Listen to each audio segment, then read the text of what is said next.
Hi friends, welcome to Gandhi tips and craft channel. எல்லாரும் எப்படி இருக்கீங்க ஃப்ரெண்ட்ஸ்? நாம இன்னைக்கு வீடியோல என்ன பார்க்க போறோம்னா, பெண்களுக்கு ரொம்பவே உபயோகமான அவசியம் தெரிஞ்சு வச்சிருக்க வேண்டிய 7 வீட்டு குறிப்புகளை தான் பார்க்க போறோம். அதனால வீடியோவை ஸ்கிப் பண்ணாம பாருங்க ஃப்ரெண்ட்ஸ். வீடியோக்குள்ள போறதுக்கு முன்னால நீங்க இன்னும் நம்ம சேனலை சப்ஸ்கிரைப் பண்ணலைன்னா காந்தி டிப்ஸ் அண்ட் கிராஃப்ட் சேனலை சப்ஸ்கிரைப் பண்ணி வச்சுக்கோங்க. வாங்க வீடியோக்குள்ள போகலாம். முதல் டிப் என்னன்னு பார்த்துலாம் வாங்க. நாம் சாப்பிடும்போது திடீர்னு மிளகாயை கடிச்சிருவோம். அப்போ வந்து நாக்கெல்லாம் பயங்கரமாக எரியும், கண்ணிலேருந்து தண்ணியாக கொட்டும். எவ்வளோ தண்ணி குடித்தாலும் அந்த எரிச்சல் போகாது. குழந்தைங்க இன்னும் மோசமாக இந்த பாதிப்புக்கு ஆளாவாங்க. அந்த மாதிரி நேரத்தில் ஒரு அரை டீஸ்பூன் புழுங்கல் அரிசி எடுத்து வாயில் போட்டு நாக்கு ஃபுல்லாக அப்படியே நல்லா பரவுற மாதிரி செஞ்சு சப்பி விட்டீங்க அப்படின்னா, அதாவது சீவ் பண்ணிங்கன்னா காரமெல்லாம் போயிடும், எரிச்சலெல்லாம் போயிடும், நாக்கு பழையபடி நல்ல நிலைமைக்கு வந்துடும். அதுக்கப்புறம் நீங்கள் என்ன வேணால் சாப்பிட்லாம். ட்ரை பண்ணி பாருங்க. ரெண்டாவது டிப் என்னன்னு பார்த்துடலாம் வாங்க. நமக்கு விக்கல் வந்துச்சுன்னா நிற்கவே நிற்காது. தண்ணி குடிச்சா கூட கொஞ்சம் அந்த நேரத்தில் நிற்கிற மாதிரி இருக்கும். உடனே ஒரு நிமிஷம் கழிச்சு திரும்பவும் விக்கல் எடுக்கும். அந்த மாதிரி நேரத்தில் ஒரு டம்ளர் ஃபுல்லாக தண்ணி எடுத்து கையில் வச்சுக்கோங்க ரெடியாக. அதுக்கப்புறமா ஒரு டீஸ்பூன் ஃபுல்லாக சர்க்கரை எடுத்து வாயில் போட்டுக்கோங்க. சுவைக்காதீங்க, அப்படியே தண்ணி குடிச்சு மடக்குன்னு எப்படி மாத்திரை போட்டு முழுங்குவோமோ அந்த மாதிரி முழுங்கிட்டோம் அப்படின்னு சொன்னால் உடனே விக்கல் நின்றுடும். சின்ன வயசுலேருந்து இன்னைக்கு வரைக்கும் இது 100% எனக்கு ஒர்க் அவுட் ஆகுது. உங்களுக்கும் ஒர்க் அவுட் ஆகும்னு நினைக்கிறேன். ட்ரை பண்ணி பாருங்க. மூணாவது டிப் என்னன்னு பார்த்துலாம் வாங்க. இந்த விளக்கு எனக்கு கோயிலில் ஒரு போட்டியில் பரிசா கிடச்சிது. இதை விட ஒரு சுத்து சின்னதாக இருக்கிற விளக்கு, ஒரு ஜோடி விளக்கு நான் ஏற்கனவே வீட்டில் ஏற்றிட்டு இருந்தேன். இது வந்து ஒத்த விளக்காக ஏற்றக்கூடாது அப்படின்னு சொல்கிறாங்க. அதனால் என்ன செய்யறதுன்னு தெரியாமல் நான் அப்படியே வச்சிட்டு இருந்தேன். இப்போ வந்து ஒரு ஐடியா கிடச்சிது, அதுதான் உங்களோட பகிர்ந்துக்க போகிறேன். இதை வந்து ஒரு ஊதுவத்தி ஸ்டாண்டாக நம்ம பயன்படுத்திக்கலாம். நீங்களும் ட்ரை பண்ணி பாருங்கள்.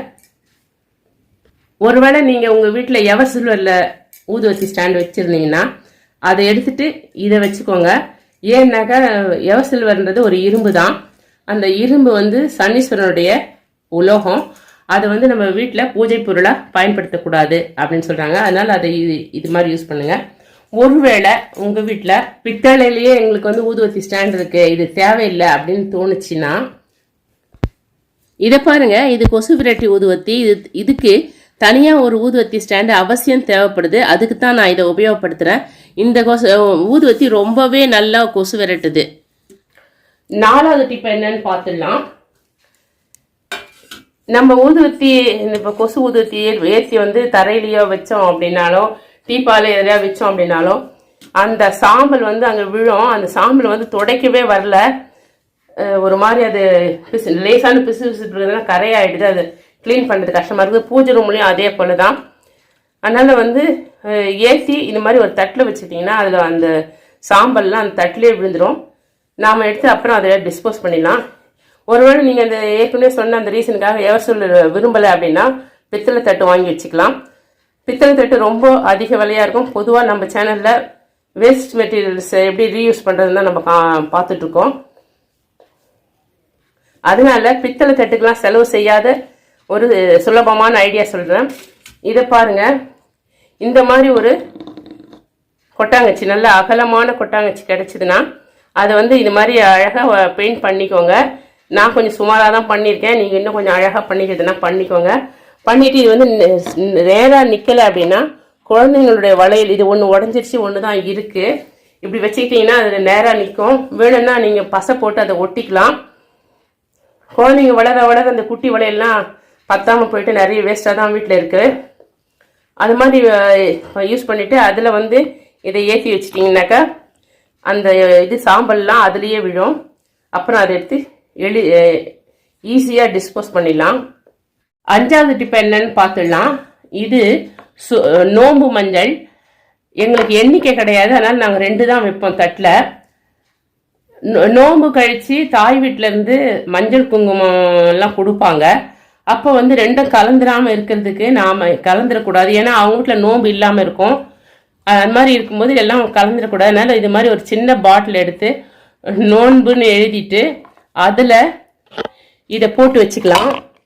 எண்ணிக்கை இருக்கிறவங்க இது கொஞ்சம் பெரிய டப்பாவாக எடுத்து அதில் இது போல் எழுதி போட்டு வச்சுக்கோங்க. டிப் நம்பர் 6, நம்ம சாதா மஞ்சள் கிழங்கா இருந்தாலும் சரி, நோன்பு மஞ்சள் கிழங்கா இருந்தாலும் சரி, பாத்ரூமில் உரசிட்டு வச்சுட்டு வந்தோம் அப்படின்னா மற்றவங்களாம் குளிக்கும் போது அந்த சோப்பு நரெல்லாம் பட்டு அது ஒரு மாதிரி நிறம் மாறிடும். தண்ணி பட்டு ஊறி போயிட்டு அது இழைக்கும் போது வதுக்குன்னும் இழைக்கவே வராது. அப்படி இல்லாமல் இருக்கிறதுக்கு என்ன பண்ணணும்னா, இதை விட ஒரு சின்ன பாட்டில் எடுத்துக்கணும். ஏன்னா ஒன்று தானே இருக்குது. அதில் இந்த கம்பியை நல்லா காய வச்சு இதில் சொருவினோம்னா மறுபக்கமாக வந்துடும். அது மாதிரி இந்த பக்கமாக சொருவி 4 ஓட்டை இருக்கிற மாதிரி பண்ணிடணும். பண்ணிவிட்டு கீழவும் ஒரு ஓட்டை போட்டுக்கணும். போட்டுட்டு இழைச்சி நம்ம யூஸ் பண்ணி முடித்த உடனே அதை இதில் போட்டுட்டோம்னா எக்ஸ்ட்ரா தண்ணி இருந்தால் இந்த ஓட்டை வழியாக வெளியில் வந்துடும். இந்த 4 பக்கம் நேர் எதிர்க்க இருக்கிறதுனால காற்று உள்ளே வரதுக்கும் வெளியில் போகிறதுக்கும் வசதியாக இருக்கும். அதனால் மஞ்சள் நல்லா ட்ரையாகவே இருக்கும். கடைசி வரைக்கும் அது கெட்டு போகாமல் நம்மளுக்கு ஃபுல்லாக பயன்படும். நோன்பு மஞ்சள் ஃபஸ்ட்டு நம்ம யூஸ் பண்ணிடணும். ஏன்னா இதை டப்பாவில் போட்டு ரொம்ப நாள் வச்சோம் அப்படின்னா வண்டெல்லாம் வச்சிடும். நம்ம நோன்பு தட்டில் வச்சுது அது மாதிரிலாம் வண்டு வைக்காமல் நம்ம பார்த்துக்க வேண்டியது ரொம்ப முக்கியம். இந்த டிப்பும் உங்களுக்கு ரொம்ப யூஸ்ஃபுல்லாக இருக்கும்னு நான் நினைக்கிறேன். ட்ரை பண்ணி பாருங்கள். 7வது டிப்பு என்னன்னு பார்த்துலாம் வாங்க. நம்ம வீட்டில் மாவு மீந்துருச்சுன்னா அதில் புளிப்பு ஏறிட்டு இருக்கோம். அந்த புளிப்பை எப்படி போக்குறது, கொஞ்சம் மாவு இருந்தால் அதை எப்படி அதிகப்படுத்தி நம்ம டிஃபன் செய்கிறதுன்றதுக்கெலாம் நான் வீடியோ போட்டிருக்கேன். இப்போ என்ன சொல்ல போகிறேன்னா, இந்த மாவு ரொம்ப கம்மியாக இருக்குது, ரொம்ப புளிப்பாகவும் இருக்குது. அதனால் இதை தோசை சுட வேண்டாம் அப்படின்னு நீங்கள் நினச்சிங்கன்னா அதை வேணாம் கீழே கொட்டிடாதீங்க. அதை வச்சு பாத்திரம் தேய்ச்சிங்கன்னா பாத்திரமெல்லாம் பளபளன்னு ஆகிடும். ட்ரை பண்ணி பாருங்கள். 8வது டிப் என்னன்னு பார்த்தலாம். எனக்கு இந்த மாவை வச்சு பாத்திரம் தேய்க்க பிடிக்கல, ஒரு மாதிரி புளிச்ச ஸ்மெல் வருது, அதனால அப்படின்னு நினச்சிங்கன்னா உடனே நம்ம கழுவுறதுனால அது புளிச்ச ஸ்மெல் பாத்திரத்தில் இருக்காது. இருந்தாலும் கூட உங்களுக்கு பிடிக்கல அப்படின்னா இதில் நிறைய தண்ணி ஊற்றி நல்லா டைலூட் பண்ணிவிடுங்க. பண்ணிவிட்டு உங்கள் வீட்டில் கருவேப்பிலை செடி இருந்துச்சுன்னு வச்சுக்கோங்களேன், அதுக்கு ஊற்றுனீங்கன்னா அது நல்ல க்ரோத் ஆகும். எங்கள் வீட்லேயும் அப்படி தான் பூச்சியெல்லாம் வச்சுட்டு இலையெல்லாம் யூஸ் இல்லாமல் இருந்தது, வளர்ச்சியாக இல்லாமல் இருந்தது. திடீர்னு ஏன் அப்படி இருக்குன்னே தெரியவே இல்லை.